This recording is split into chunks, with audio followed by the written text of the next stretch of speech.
They were in the words my mother's people sang for 400 years, even while they were banned. This song was never meant to beg forgiveness. I'm gonna get intertribal here for a second. You know, one of the things you learn in the history of Texas is A, about the role of the Spanish in creating the census, which, I mean, is still outstanding, right? That the Spanish had a specific process regarding parcelization and identification in order to have a count. Why were the Spanish interested in having a head count of people within specific geographic confines? That's one question. What kind of people did they encounter and count? Well, that's another question, especially in Texas, right? But the other thing is that it wasn't just the Spanish, it was people that spoke English, Dutch, German, French as well.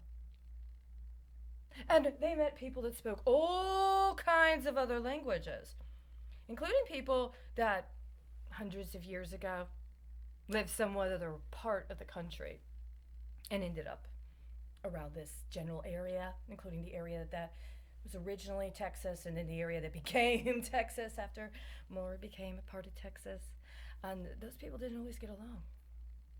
See, somebody else would come in and say, you're one, you're one, you're one, you're one, you're one, you're one, you're one. And this is what all of you ones together are. Somebody else would say that. And then they may or may not be like, excuse me. Um, I mean, if I understand what you're saying, I guess on one hand, because you believe in that, then you could potentially say all of us are one of those. But that doesn't really exist for us.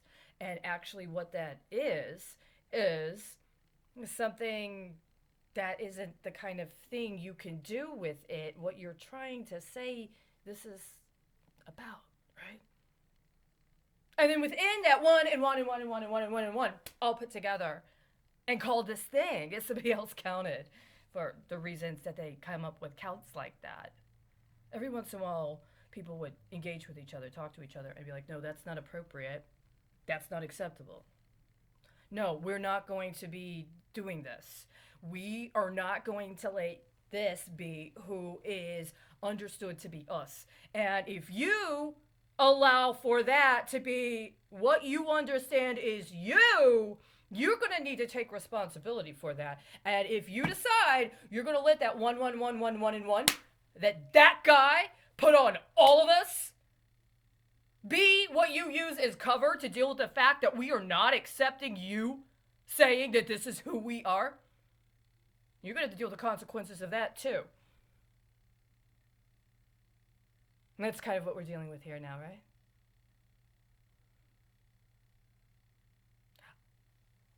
When somebody comes to your town and they tell you that they're from this place, they've got this skill set, they've got this background, and you meet them and you're sincere, even if you say something maybe a little off put, maybe that excites them. Maybe they think, wow, geez, maybe I could explore something with this person or learn something or do something I couldn't do where I come from. I like it here. I got opportunities here. I got possibilities here. I'm going to stay. All right. A couple years down the road, a person you met, they leave for a while. They come back.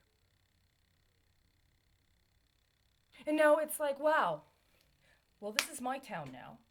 And this is how we do things. And this is the way that it's done. And by the way, all that stuff you used to be associated with that you said was who you are, well, I mean, now that's mine. And that's ours. And we've determined that you're this. I'm just going to say it this way. Her Spanish isn't my Spanish. Do you understand? Her Spanish is not my Spanish. And that's where you need to deal with this, especially because the fucking charge is genocide. Do you understand? So, now that we've got this settled, understand, at least in Texas, it's unconstitutional to subject anybody to a religious test. Actually, in the entirety of the United States of America, it is unconstitutional to subject anybody to any religious test. And if you want to say, well, it's not religious, it's cultural, I'm going to tell you right now, no, it's absolutely religious. It's abso-fucking-lutely religious.